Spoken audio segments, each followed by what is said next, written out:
പെരിയ ഇരട്ടക്കൊലപാതക കേസിലെ 4 പ്രതികൾ CPM നേതാക്കൾ അവരുടെ ശിക്ഷ മരവിപ്പിച്ചതിന് പിന്നാലെ ഇന്ന് വൈകുന്നേരം പുറത്തിറങ്ങും എന്നതാണ് കരുതിയിരുന്നത്. പക്ഷേ അതിൻ്റെ നടപടിക്രമങ്ങൾ പൂർത്തിയായിട്ടില്ല.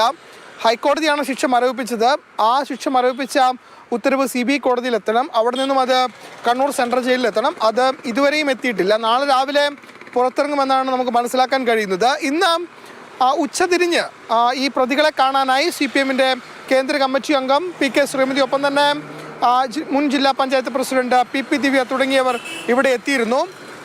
PK ശ്രീമതി വ്യക്തമാക്കിയത് ഒരു മനുഷ്യത്വത്തിൻ്റെ പേരിലാണ് ഇവിടെ എത്തി പ്രതികളെ കണ്ടതെന്നാണ്. മുഴുവൻ പ്രതികളെ കാണുകയും ചെയ്തു. പ്രതീക്ഷിച്ച വിധി എന്നതാണ് PK ശ്രീമതി വ്യക്തമാക്കുകയും ചെയ്തത്. ഏതായാലും ജയിലിനുള്ളിൽ ഉള്ള പ്രതികൾക്ക് ഇതുവരെയും പുറത്തിറങ്ങാൻ കഴിയാത്തത് അതിൻ്റെ നടപടിക്രമങ്ങൾ പൂർണ്ണമായും പൂർത്തിയാക്കാൻ കഴിയാത്തതാണ് എന്നത്. ഏതായാലും നാളെ അവർ പുറത്തിറങ്ങുന്ന സമയത്ത് തീർച്ചയായിട്ടും ഒരു സ്വീകരണം CPMൻ്റെ ഭാഗത്ത് നിന്ന് ഉണ്ടാകുമെന്നതാണ് നമുക്ക് അനൗദ്യോഗികമായി ലഭിക്കുന്ന വിവരം. അവർ ഉള്ളിലേക്ക് പോയ സമയത്ത് P ജയരാജ് നേരിട്ടെത്തുകയും പാർട്ടി പ്രവർത്തകർ മുദ്രാവാക്യം വിളികളോടുകൂടിയാണ് അവരെ ജയിലിലേക്ക് അയച്ചത്. അതുകൊണ്ട് CPMനെ സംബന്ധിച്ചിടത്തോളം ഇങ്ങനെയൊരു വിധി വരുമ്പോൾ അതിൽ വലിയ സന്തോഷ പ്രകടനം ഏതായാലും പാർട്ടിയുടെ ഭാഗത്തു നിന്നുണ്ടാകും എന്നാണ് അറിയാൻ കഴിയുന്നത്. ഏതായാലും നാളെ രാവിലെ ഇപ്പോൾ ഈ ശിക്ഷ മരവിപ്പിച്ച 4 CPM നേതാക്കൾ KV Kunhiraman, K Manikandan, KV Bhaskaran, ഒപ്പം തന്നെ രാഘവൻ വെളുത്തോൾ, ഈ 4 പേരും നാളെ രാവിലെ കണ്ണൂർ സെൻട്രൽ ജയിലിൽ നിന്നും പുറത്തിറങ്ങും.